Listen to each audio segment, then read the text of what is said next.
Comenzamos en enero con la palabra de Dios y la importancia de leer la palabra de Dios. Le hemos dado la autoridad a la palabra de Dios, porque la autoridad no soy yo, la autoridad es la palabra de Dios y únicamente la palabra de Dios. Y ahora, desde febrero, hemos estado hablando acerca del hombre, del ser humano, ¿cierto? Y lo que entendimos es que nosotros como seres humanos, como hombres, como criaturas hechas a imagen y conforme a la semejanza de Dios, somos seres espirituales, hechos a su imagen y a su semejanza. ¿Qué significa esto? Que somos imagen y semejanza ¿de quién? De Jesús, que es la imagen de Dios.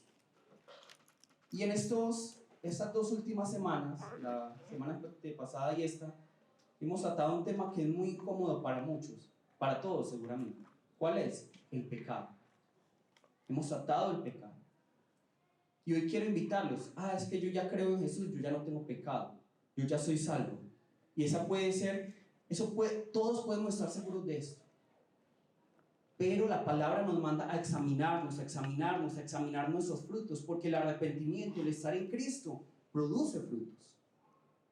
Entonces yo quiero invitarlos a que esto que estamos hablando, que vamos a hablar, que hablamos la semana pasada y hablamos hoy, no lo pasen, bueno, es teoría, yo ya no soy pecador, yo ya soy salvo. No, que antes sea una oportunidad para evaluarnos y decir, ¿será que yo sí soy salvo?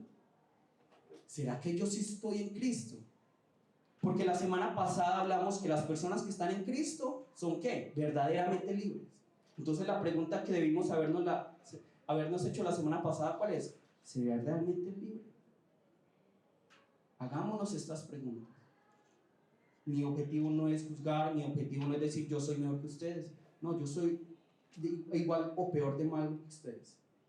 Pero el Señor nos manda, bueno, examina, evalúate para ver qué hay en tu corazón, qué hay en tu vida. Listo, vamos entonces a la palabra del día de hoy.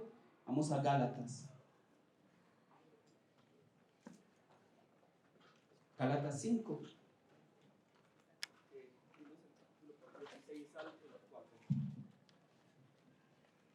Sí, Gálatas 5:26, 5:16 al 24. Listo. Ya.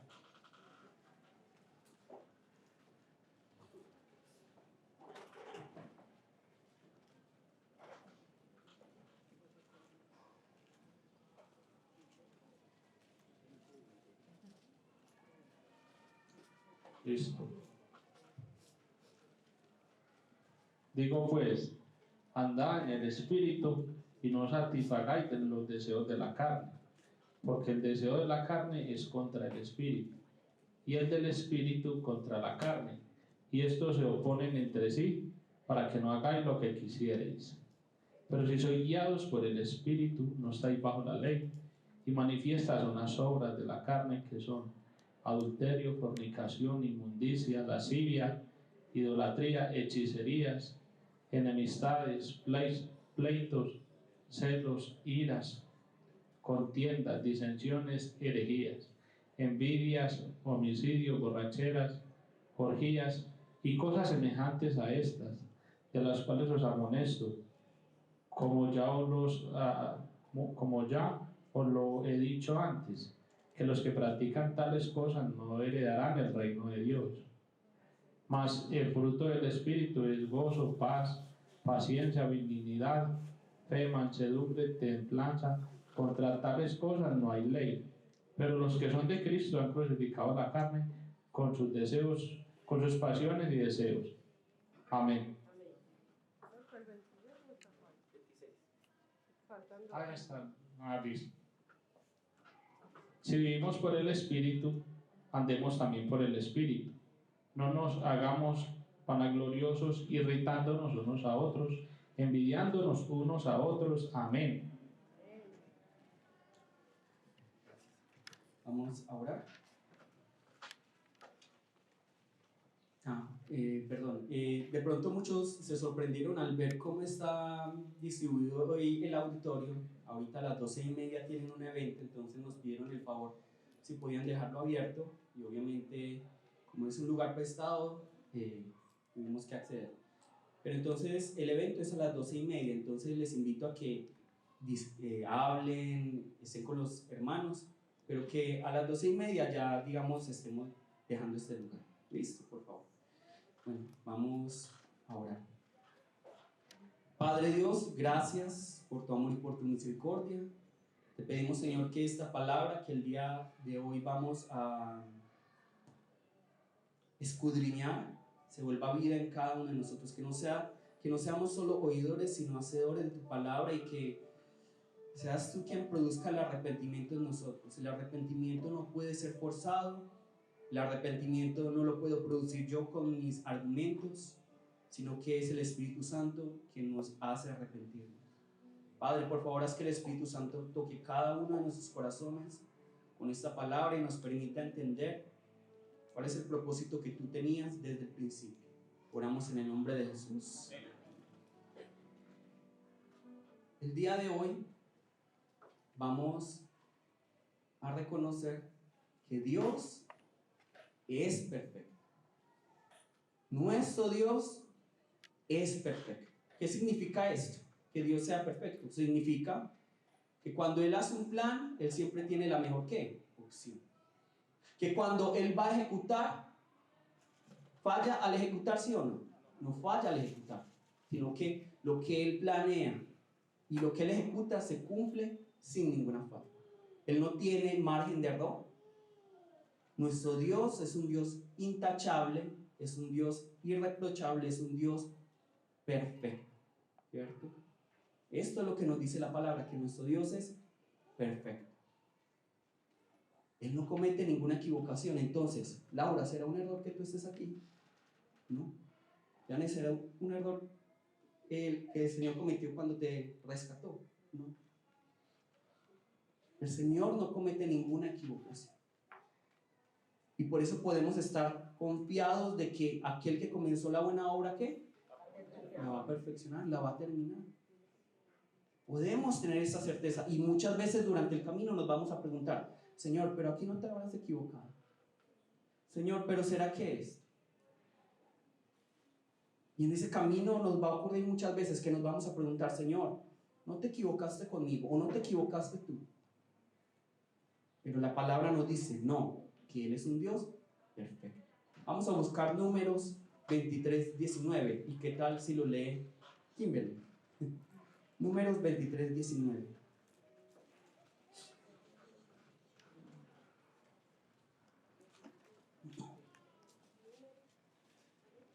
Números 23:19.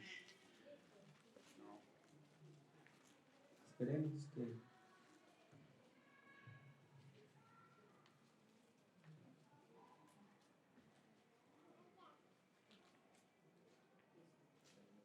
Listo. Dios no es hombre para que mienta, ni hijo de hombre para que se arrepienta.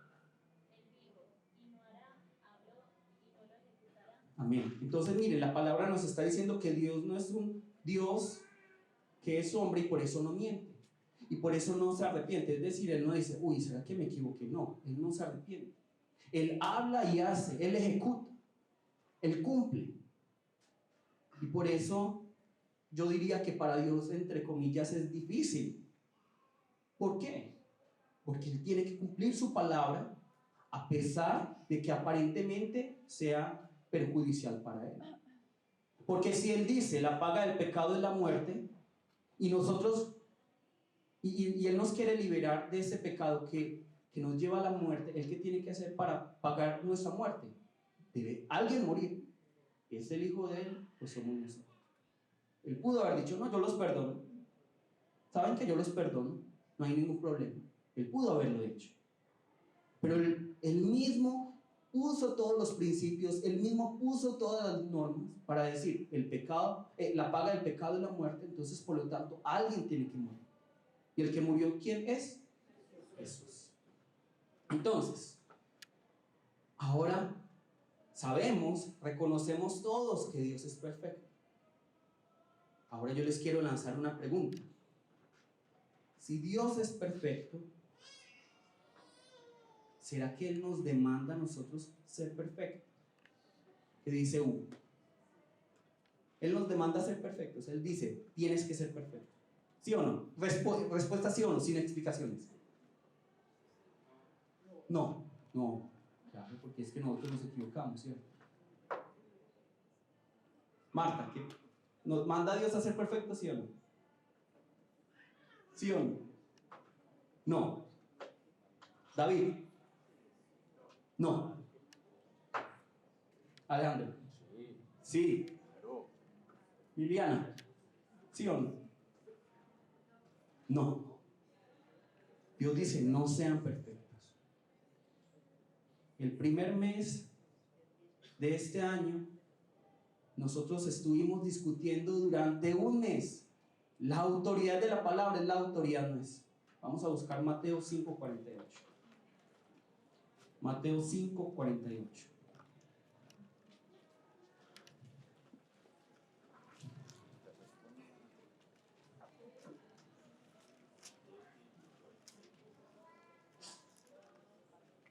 Mateo 5:48.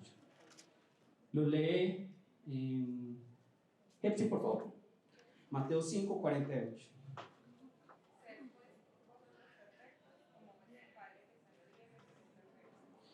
Bueno, ¿será que Jesús aquí le está hablando a los ángeles?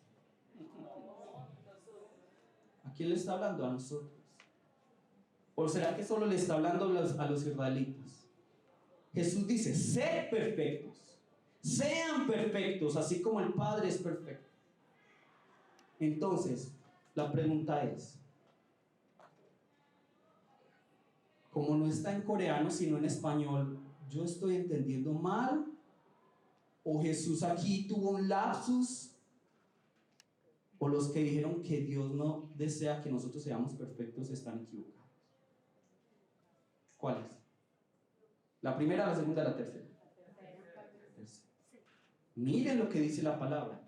Sean perfectos como vuestro Padre que está en los cielos, ¿qué? Es perfecto. Esto no es una recomendación. Jesús dijo aquí, recomiendo que sean perfectos. No. Sean perfectos, así como el Padre suyo es perfecto. Sean perfectos. Entonces es un mandamiento. Dios nos manda a la perfección.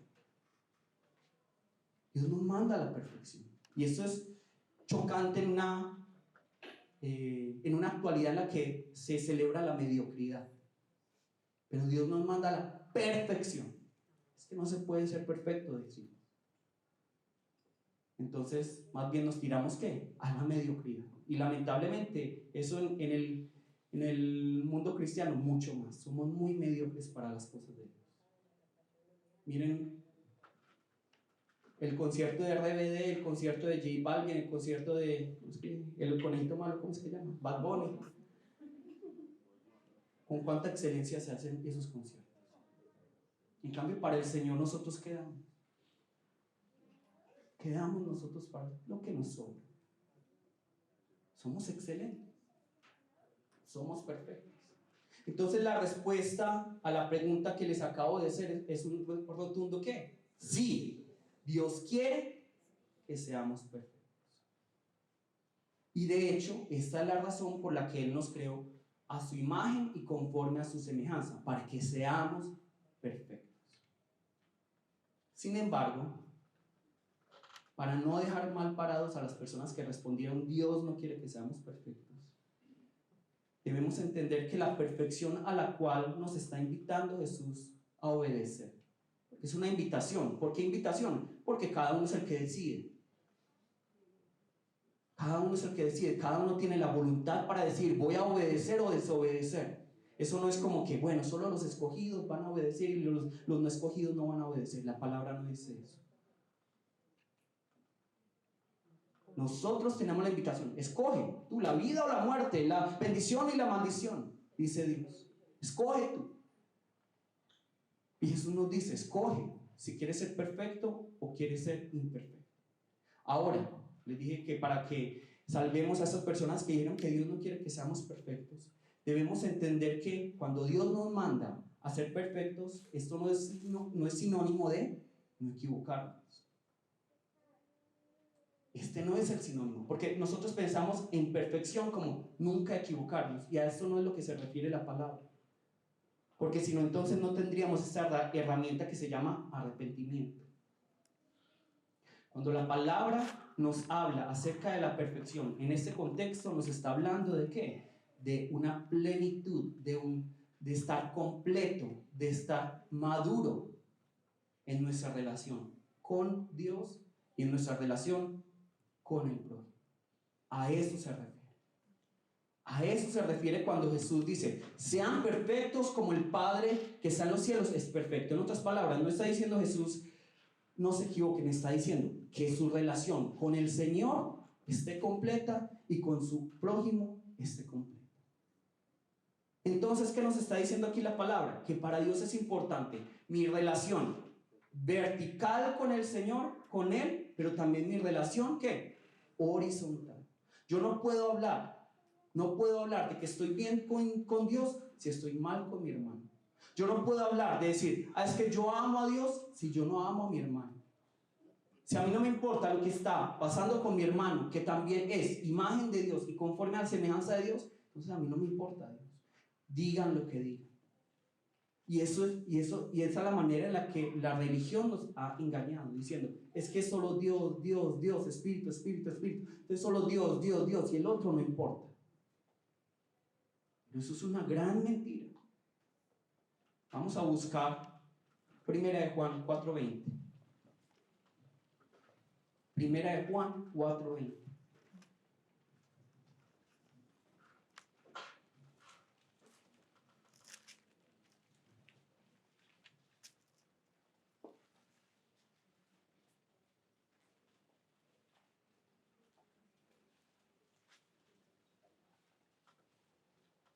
¿Qué dice aquí en 1 de Juan 4:20? ¿Quién lo quiere leer? Yo. Lee. Si alguno dice, yo amo a Dios y aborrece a su hermano, es mentiroso. Pues el que no ama a su hermano, a quien ha visto, ¿cómo puede amar a Dios a quien no ha visto? Amén. Miren lo que dice la palabra. ¿Cómo puedo decir yo que amo a un Dios invisible cuando aquel hermano que Dios puso a mi lado, lo puedo ver, no lo amo, lo aborrezco? Ahora, cuando nosotros vemos la palabra acá, amar y aborrecer, no pensemos en los extremos, no pensemos, bueno, es que, yo amo a Dios, pero yo no odio a ninguno de mis hermanos. No, ¿cuál es el sinónimo de amar? Es dar mi vida por mi hermano. ¿Y cuál es el sinónimo de aborrecer? Es no dar mi vida por mi hermano. Entonces, cuando yo supuestamente digo que doy mi vida por Dios, pero no doy mi vida por mi hermano, finalmente, ¿a quién no le estoy dando mi vida? A Dios. Porque para Dios es muy importante mi relación con Él, pero también con mi hermano. ¿Por qué? Porque mi hermano, el prójimo, es imagen y conforme a la semejanza de Dios. Por eso tenemos que pensar en esto. Cuando nosotros como esposos abusamos físicamente de nuestras esposas, ¿de quién estamos abusando? De aquel que es imagen y conforme a la semejanza de Dios. Y en algún momento el Señor va a pedir cuenta de esto. Cuando nosotros nos aprovechamos de nuestros hijos o nuestros hijos aprovechan de nosotros, ¿de quién se están aprovechando? De aquel que es imagen y conforme a la semejanza de Dios. Y por eso es que la palabra nos manda tanto. Es que, ¿cómo son tus relaciones? ¿Cómo es tu relación con Él? ¿Cómo es tu relación con las personas con las que trabajas, con las personas de la iglesia, con tu familia, con tus amigos? ¿Cómo es tu relación? ¿Cómo es? Pero no nos habla simplemente de, entonces, si nosotros salimos todos los días al tesoro y hablamos y nos tomamos un tinto y por eso somos amigos y nos amamos. No, a eso no se refiere la palabra, porque eso también lo hacen fuera de la iglesia. La pregunta es, ¿estamos dando la vida por el otro? Esa es la cuestión.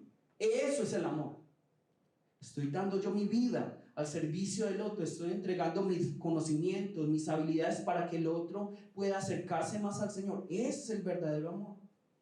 Y el verdadero odio es aquel que dice, no, yo tengo estas capacidades, estas habilidades, pero no voy a compartirlas con esa otra persona.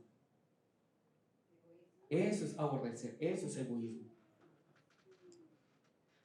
Entonces, la palabra nos está hablando de ser perfectos, en otras palabras, ser completos, ser maduros, ser plenos.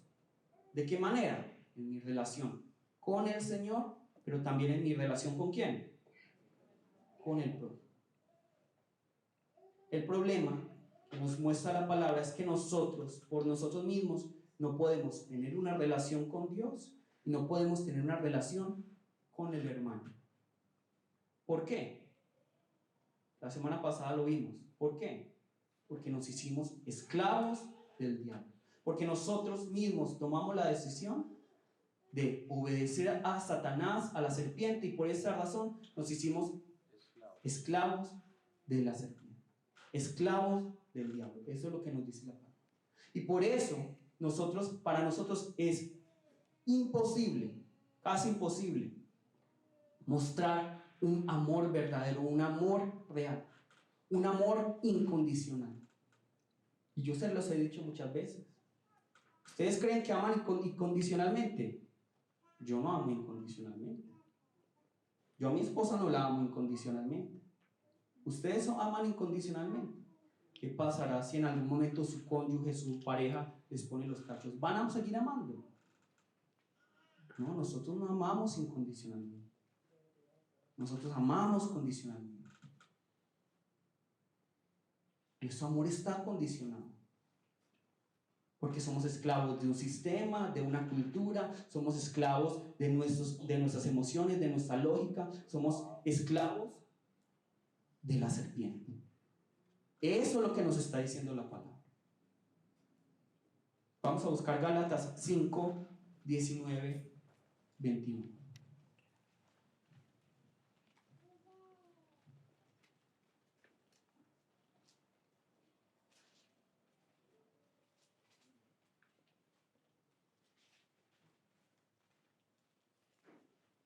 Gálatas 5, 19, 21.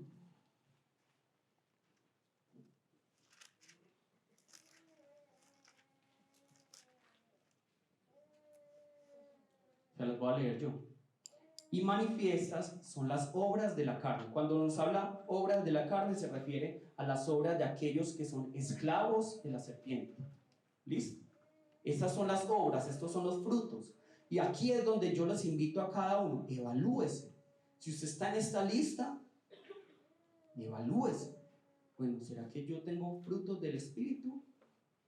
¿O tengo frutos y obras de la carne? Y manifiestas son las obras de la carne, que son ¿qué? Adulterio, fornicación, inmundicia, lascivia, idolatría, hechicería, enemistades, pleitos, celos, iras, contiendas, disensiones, herejías, envidias, homicidios, borracheras, orgías y cosas semejantes a estas, acerca de las cuales os amonesto, como ya os lo he dicho antes, que los que practican tales cosas puede ser que hereden el reino de Dios. ¿Qué dice aquí? No heredarán el reino de Dios. Entonces, miren, la palabra hoy es dura, sí, muy maluca, sí. A mí tampoco me gusta. Pero la palabra misma está diciendo que si estos son nuestros frutos, entonces, ¿a quién le pertenecemos? Al Señor. A la serpiente. Somos esclavos de la serpiente. Y para eso nos creó Dios, para eso nos puso Dios en el jardín del Edén. No, Dios no nos puso en el jardín del Edén para que vivamos de esta manera, para que tengamos estos frutos. Dios nos puso con un propósito mayor. Pero como nosotros nos hicimos esclavos de la serpiente, el día de hoy vivimos nosotros de esta manera. En adulterio, en fornicación, inmundicia, lascivia, idolatría. Ah, pero es que yo no soy idólatra. Yo no tengo imágenes en mi casa. ¿Qué es la idolatría? Todo lo que le roba el primer lugar al Señor. Hechicerías, enemistades, pleitos, celos. ¿Quiénes aquí viven en celos, en iras, en contiendas, en disensiones, en peleas, en herejías, en envidias, envidiándonos, matándonos? ¿Ese es el fruto de quién? ¿Del Espíritu Santo? No, de ser esclavos de la serpiente. Entonces aquí está el diagnóstico, este es el síntoma. Ese es el síntoma. Cuando una persona tiene cierta enfermedad, va a presentar síntomas. Nosotros tenemos esta enfermedad que se llama pecado, vamos a presentar síntomas. ¿Cuáles son estos? Adulterio, fornicación, inmundicia, etcétera, etcétera, etcétera. El pecado es este estado de esclavitud en el que estamos, ese estado en el que nosotros creemos que somos libres, pero la verdad somos esclavos de la serpiente, y por eso nuestro corazón está dominado por sus palabras, y por eso nosotros no somos capaces de amar tan fácilmente, perdonar tan fácilmente, entregar nuestra vida por el otro tan fácilmente. Esta es la vida. Ahora alguno me dirá: ay, ministro, pero es que todos hacemos eso. Totalmente ahí caemos todos. Pero ahí está la clave, para que de pronto muchos no salgan aquí, bueno, entonces me voy a ir al infierno mañana. Aquí la clave está en la palabra, ¿qué? Practicar. Los que practican tales cosas no heredarán el reino de Dios. ¿Listo? Eso es como que, para que algunos ya no la estén sudando tanto, ¿cierto? El que practica tales cosas, el que está constantemente, el que ya esa conciencia está tan cauterizada que ya no le molesta, que ya en vez de decir, es que peleé con mi hermano, debería pedirle perdón, en vez de decir eso, tiene excusas, es que es culpa del otro, es que es problema del otro. Claro, nosotros todos nos equivocamos constantemente, pero la pregunta es, cuando yo cometo ese error, ¿será que yo tengo una excusa? ¿Será que le echo la culpa al otro? O más bien vengo al Señor, Señor, perdóname, y vengo ante el otro, amigo, perdóname. ¿Será que hago eso? ¿O más bien tengo excusas? Esa es la cuestión. El que practica tales cosas, el que no se arrepiente de esto, lo único que está demostrando es que está en la carne. Nosotros seguimos con esta carne, seguimos con este cuerpo de muerte, y por eso manifestamos esto. Luego vamos a hablar de la salvación y el ya, pero todavía no. Pero lo que vemos aquí es aquel que practica estas cosas, aquel que ya se acostumbró a vivir de esta manera, es aquella persona que no va a heredar el reino de Dios. ¿Por qué? Porque no está en Jesús. Y esa es la respuesta. Entonces no es solo de hablar, es de hacer. Vamos a buscar Mateo 21, 28, 31, al 32. Mateo 21, 28 al 32.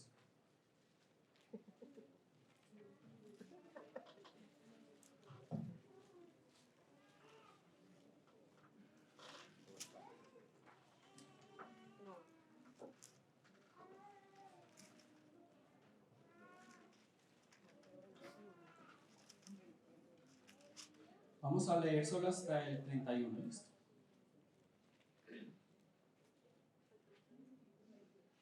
Mateo 21, 28. Yo se los voy a leer. Pero, ¿qué os parece? Un hombre tenía 2 hijos, y acercándose al primero le dijo: Hijo, ve hoy a trabajar en mi viña. Respondiendo él dijo: No quiero. Pero después, arrepentido, fue. El versículo 30. Y acercándose al otro le dijo de la misma manera. Y respondiendo él dijo: Sí, Señor, voy. Y no fue. Entonces yo les hago la pregunta que Jesús le hace a los discípulos: ¿cuál de los dos hizo la voluntad de su Padre? ¿Cuál? El primero. El primero. Jesús les dijo, dice aquí: de cierto os digo que los publicanos y las rameras van delante de vosotros al reino de Dios. Entonces no es solo decir: sí, yo voy a hacer,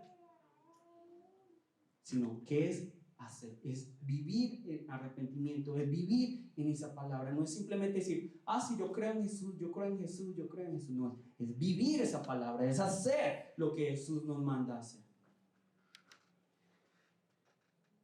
Ahora, nosotros ya somos conscientes, Dios es perfecto, Dios nos exige y nos demanda ser perfectos, pero nosotros podemos ser perfectos, ¿sí o no? Pero podemos en este momento, no podemos. ¿Por qué? Porque el pecado mora en nosotros, porque somos esclavos por nosotros mismos. No podemos ser perfectos por nosotros mismos. Entonces, nosotros vemos esto. Y yo ya les dije, ¿qué significa ser perfecto? Significa tener una comunión perfecta con el Señor, una relación con el Señor y una relación perfecta con el hermano. ¿Por mí mismo puedo hacerlo? No puedo hacerlo. Y por eso es que el diablo, el primer ataque que hace, no es directamente hacia Dios, sino hacia ¿quién? Hacia Eva, quien es imagen y semejanza de Dios. Y nosotros vemos entonces que no solo se corta la relación con Dios, sino también entre esta pareja que nos muestran en el jardín del Edén. Vamos a buscar Génesis 2:23. Génesis 2:23.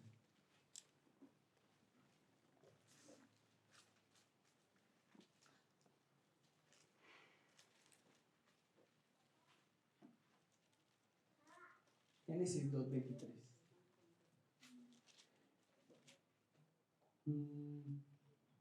Amparo, ¿lo puedes leer, por favor?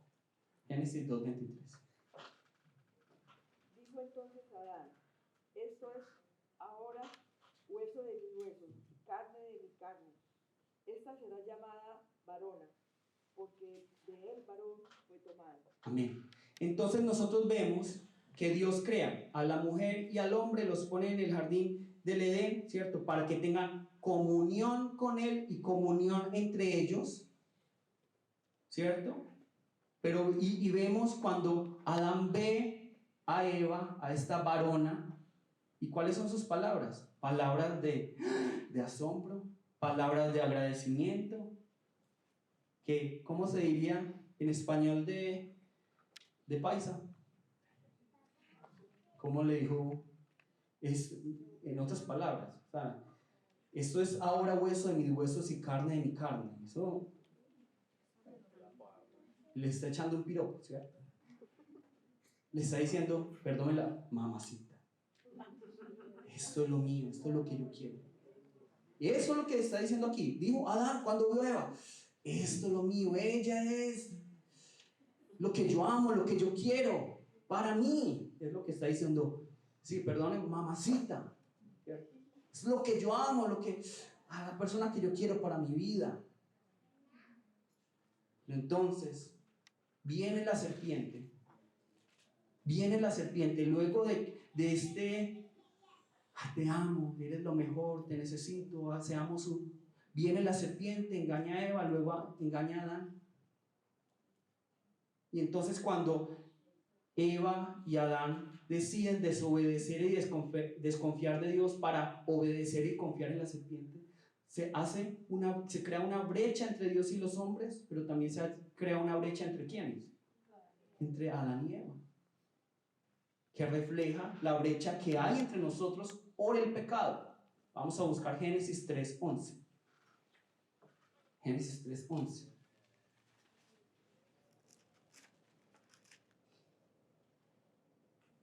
Y Dios le dijo, ¿quién te enseñó que estabas desnudo? ¿Has comido del árbol que yo te mandé no comieses? Y el hombre respondió. ¿Qué respondió la mujer? Señor, yo me hago responsable de esta relación porque esta es mi mamacita. No. ¿Qué dice aquí? Y el hombre respondió, la mujer que me diste. ¿A quién le está echando la culpa? A Dios. Primero, la mujer que tú me diste, es que el que la creó así fuiste tú, no yo. Tú la creaste así. Y además vemos que porque se daña la relación con Dios tanto que llega al punto de echarle la culpa a Dios, se daña la relación con la mujer. Entonces la mujer, ¿qué me diste? Por compañera, me dio del árbol y yo comí. Entonces, aquí hay tres personajes. Y para Adán, solo uno de ellos es inocente. ¿Quién? Él. ¿Cierto? Él es el único inocente. Todos los demás son culpables. ¿Qué? Conchudo, así somos. Así somos los seres humanos. Desde el pecado, porque éramos esclavos de la serpiente, o algunos siguen siendo esclavos de la serpiente. Y hablo en presente porque nosotros debemos reconocer que ya Cristo lo pagó todo, pero hablo en presente para aquellos que no han reconocido que son esclavos de la serpiente. Pero entonces miren, aquí nosotros vemos que cuando se daña mi relación con Dios, ¿con quién se daña también la relación? Con el prójimo, con el hermano, con mi cónyuge, con mis hijos, con mis padres. Y siempre creemos que la culpa es ¿de quién? Del otro. La culpa es del otro. Siempre tenemos excusas. Por eso yo les hablaba tanto, no pongan excusas, no pongan excusas, no pongan excusas. Es que esto, es que aquello, las excusas no son beneficiosas para sus vidas.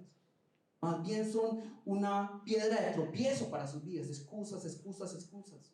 No, más bien, ¿cómo voy a corregir? ¿Cómo voy a mejorar? ¿Cómo voy a pedirle perdón? ¿Cómo voy a amar? Yo tengo muchas excusas para no amar a mi esposa, para no amar a mi papá, para no amar a mi hermana, para no amarlos a ustedes. Tengo una lista inmensa de excusas. Y todas ellas con muy buenos argumentos.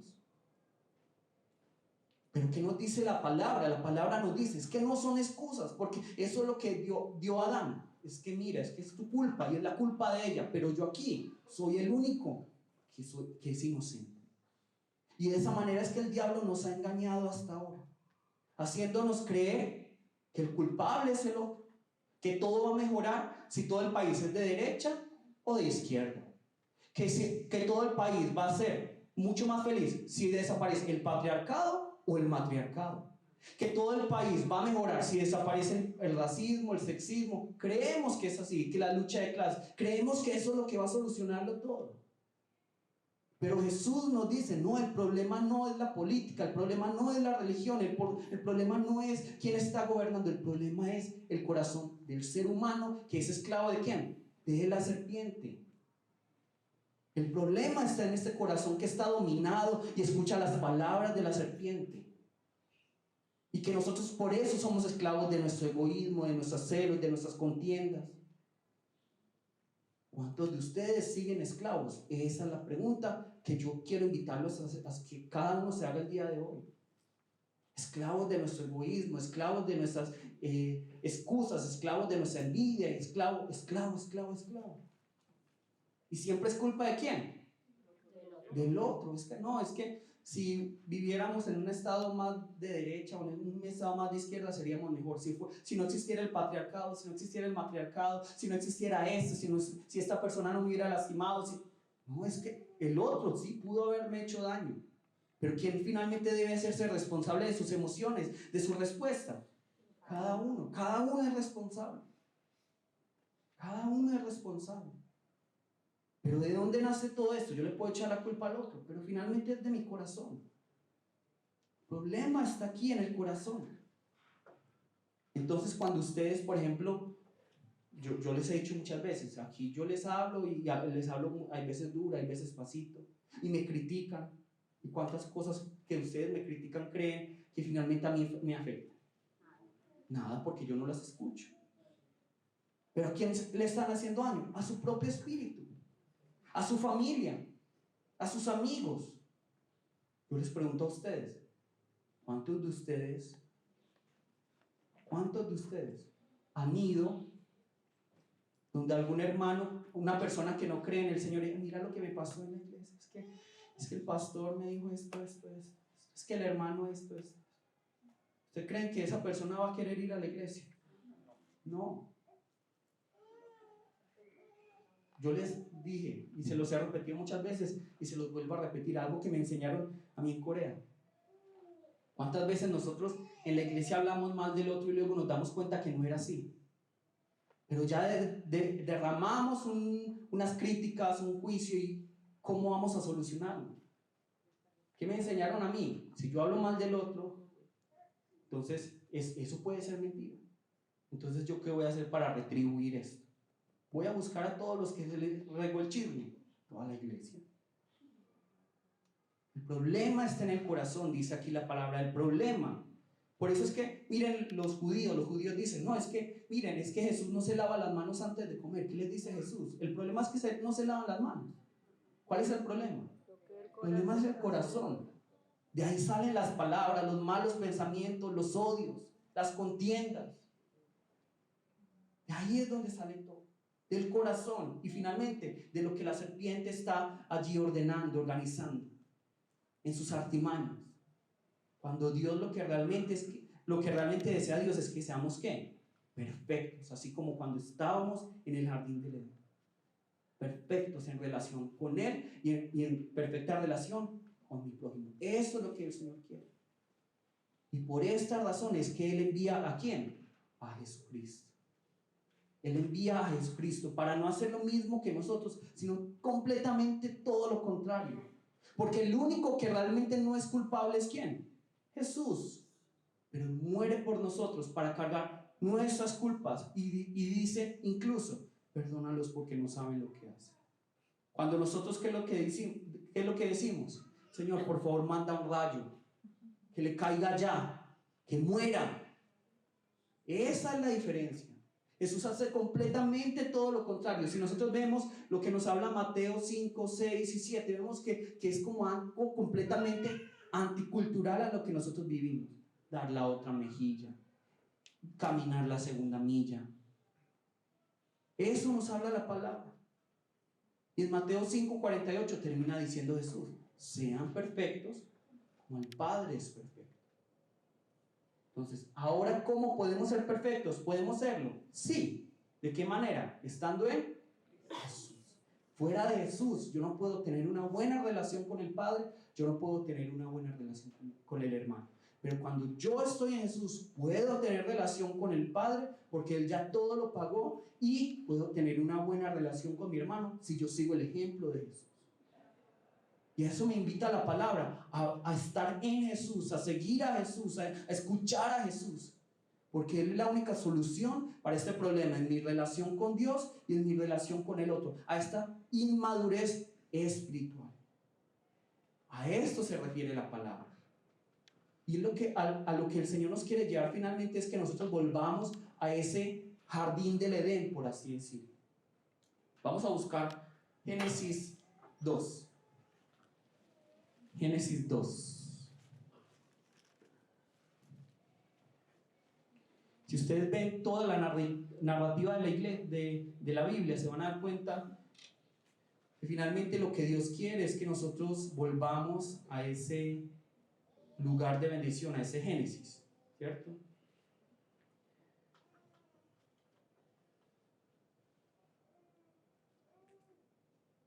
Vamos a leer desde el versículo 8 al versículo 10. Lina, por favor.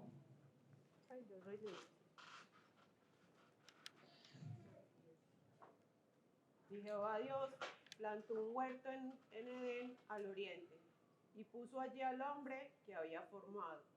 Y Jehová Dios hizo nacer de la tierra todo árbol delicioso a la vista y bueno para comer, también el árbol de vida en medio del huerto, y el árbol de la ciencia del bien y del mal. Y salía de Edén un río para regar el huerto, y de allí se repartía en 4 brazos.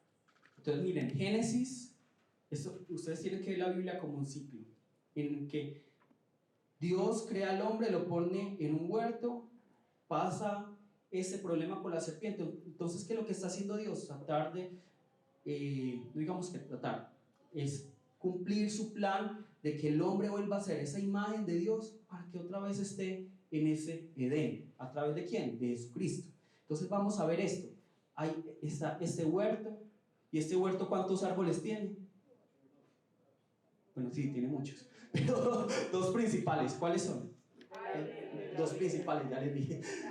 ¿Cuáles son? Primero, el de la vida y el del conocimiento. Siempre recuerden, porque muchos, el diácono Pedro me dijo, ay, mire, eso había 2 árboles. Sí, es que son 2 árboles, porque muchos solo piensan en un árbol.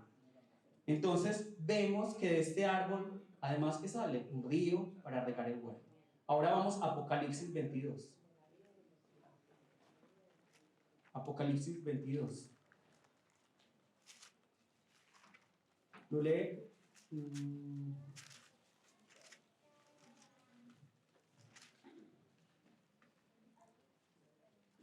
Del 1 al 5. ¿Lo lee Felipe? 1 al 5. Apocalipsis 22, 1 al 5.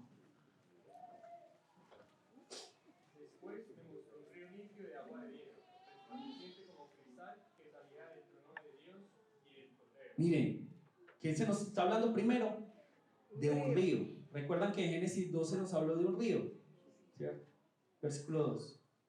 En medio de la calle de la ciudad y a uno y otro lado del río estaba el árbol de la vida, Miren, ¿se acuerdan que se nos habló de un árbol? El de la vida. Luego, que produce dos frutos. Que produce 12 frutos, dando cada mes su fruto, y las hojas del árbol eran para la sanidad de las naciones. Y no habrá más maldición, y el trono de Dios y el Cordero estará en ella, y sus siervos le servirán.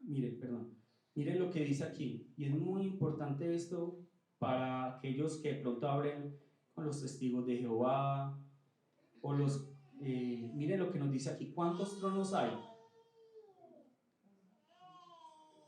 ¿Cuántos? Dos. ¿Dos?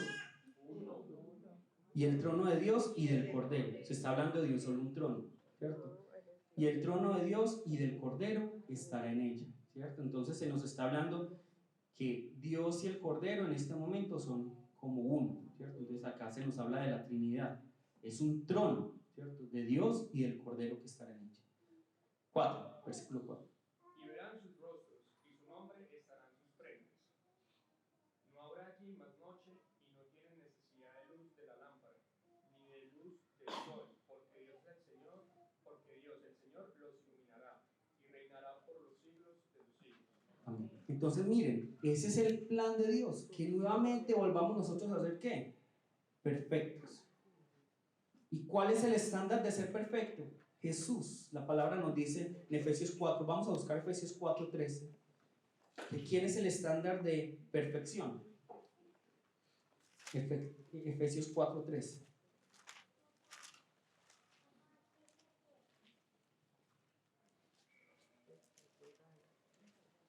Efesios 4:13.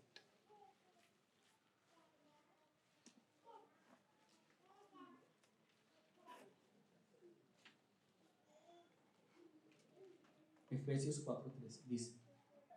¿Alguien que lo lea? Edwin. Este trabajo debe continuar porque estemos todos unidos en lo que creemos y conocemos acerca del Hijo de Dios. Nuestra mente es convertirnos en gente madura, vernos tal como Cristo y tener toda su perfección. Amén. Otra versión, Reina Valera, ¿quién lo quiere leer? Alex.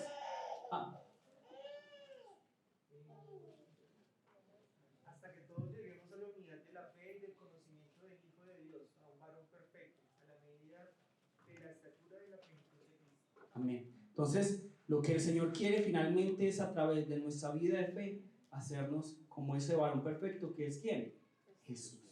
¿Y cómo es la relación con Dios y con el prójimo de este varón perfecto? Completa, perfecta, madura. Hasta ahí es donde nos quiere llevar Dios. El problema, por ejemplo, de la política es que nos hace creer que el problema está en ser de derecha o de ser de izquierda.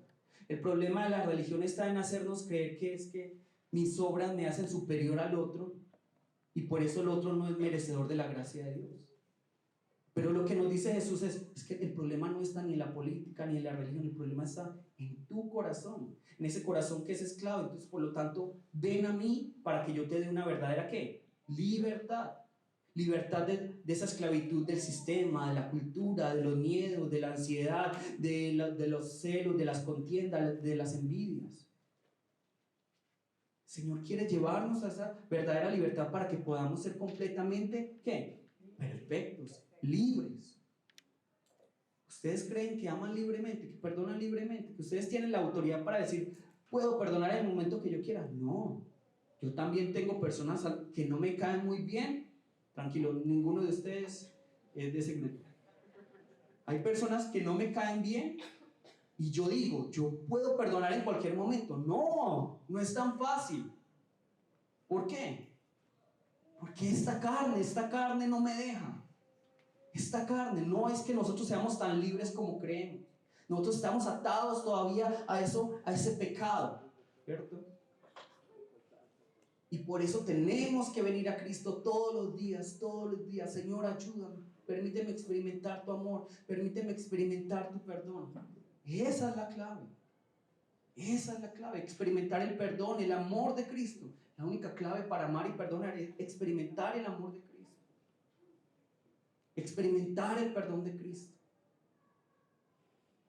Yo les hablo muchas confidencias matrimoniales. Muchas veces yo peleo con Zona, sí, como todos ustedes.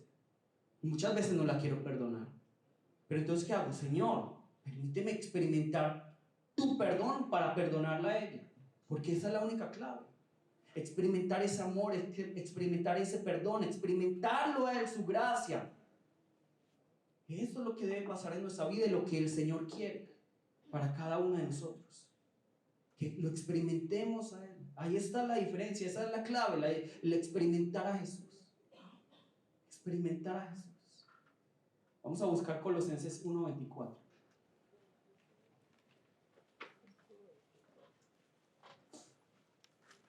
Colosenses 1:24.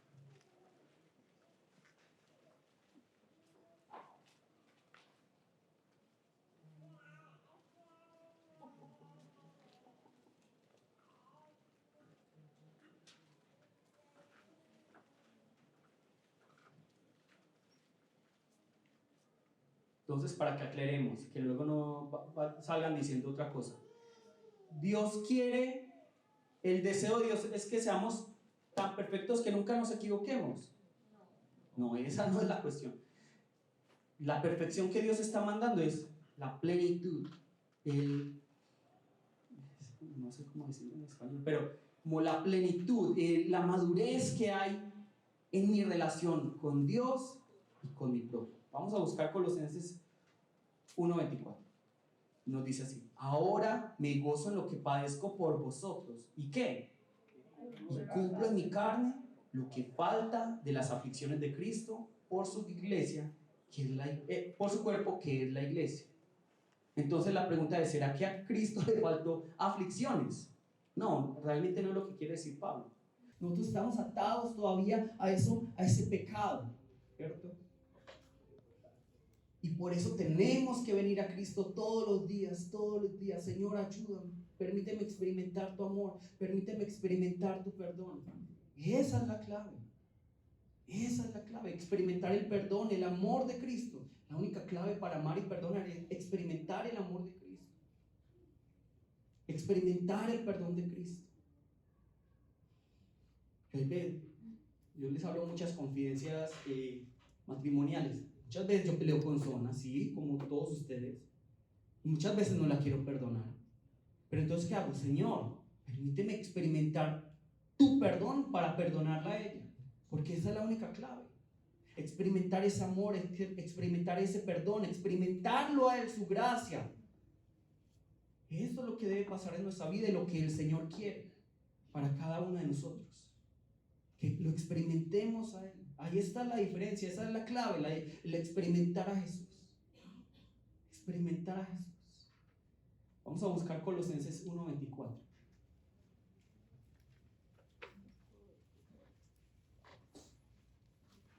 Colosenses 1:24.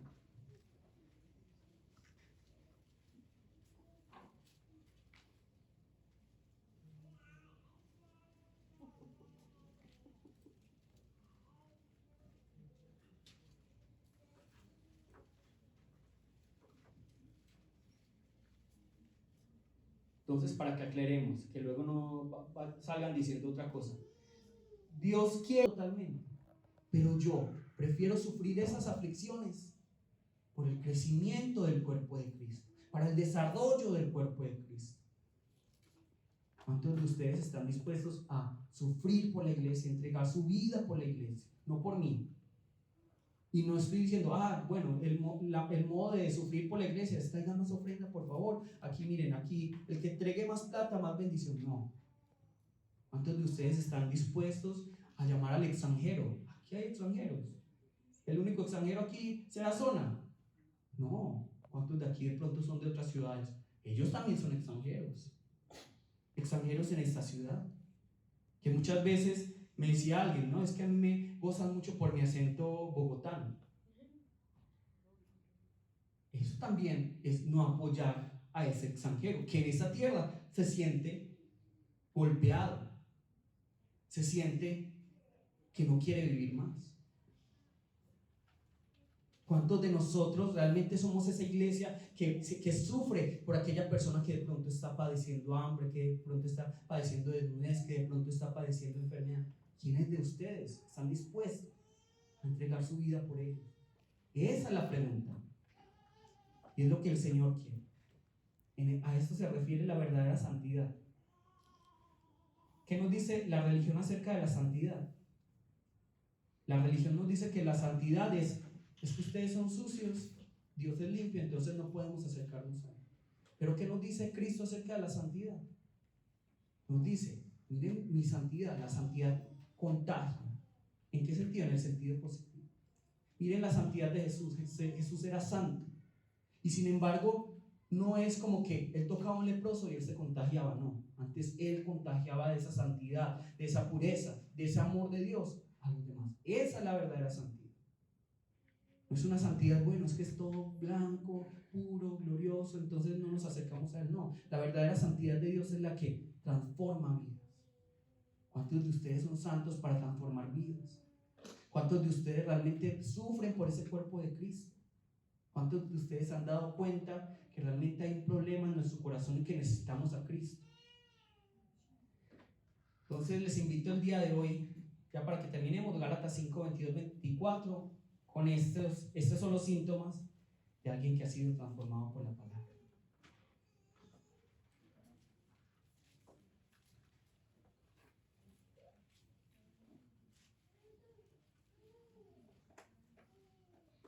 Gálatas 5, 22, 24.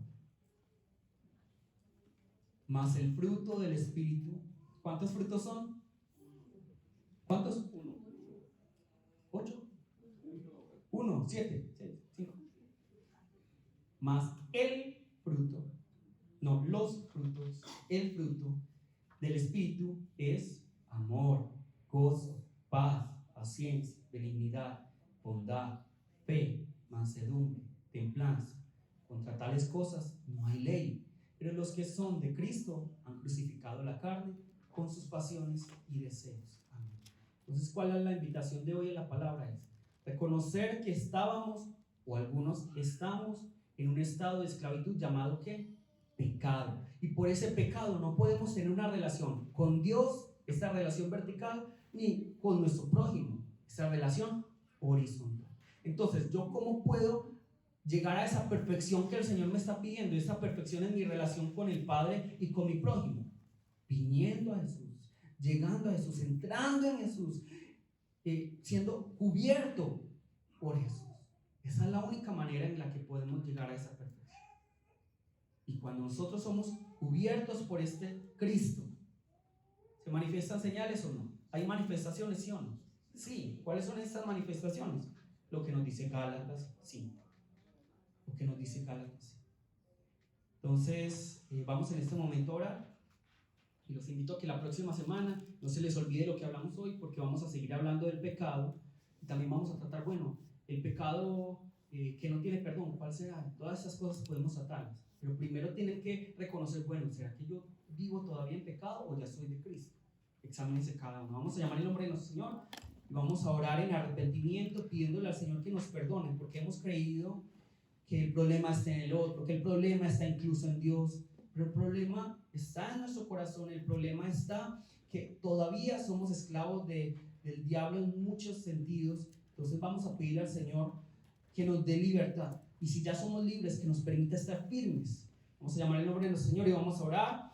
Jesús, Padre Santo y Todopoderoso, Padre Dios, el día de hoy nos presentamos ante ti con un corazón primeramente agradecido, porque sabemos que no es por nuestras obras, sabemos que no es por lo que nosotros hacemos o no hacemos, sino que es por tu gracia, Señor. El día de hoy te pedimos perdón porque muchos de nosotros seguimos practicando muchas de estas obras de la carne, Señor. Todavía tenemos celos, envidias, contiendas, Señor, Padre Dios, pero por favor permítenos realmente despertar espiritualmente y entender cuál es tu voluntad agradable y perfecta para cada uno de nosotros. Permítenos producir el fruto del Espíritu y permítenos ser esa iglesia que tú quieres que seamos. Sé tú glorificado, sé tú exaltado, sé tú honrado. Te lo pedimos en el nombre de Jesús. Amén. Hermanos, los invito, examínense esta semana constantemente. Señor, muéstrame, ¿soy salvo o no soy salvo? Señor, muéstrame, ¿tengo los frutos de la carne o tengo los frutos del Espíritu? No se queden con el hecho de, bueno, es que yo ya soy salvo, pero es que yo no sé si soy salvo o no. Ustedes saben si son amados, ¿sí o no? Ustedes se sienten amados por sus familias, ¿sí o no? Si saben, de la misma manera, cuando uno está en Cristo, sabe, Señor, tú me amas, tú me amas. Y si no lo saben, Señor, muéstrame que me amas, muéstrame a través de tu gracia, a través de tu perdón. ¿Listo? Vamos a todos a ponernos de pie, por favor.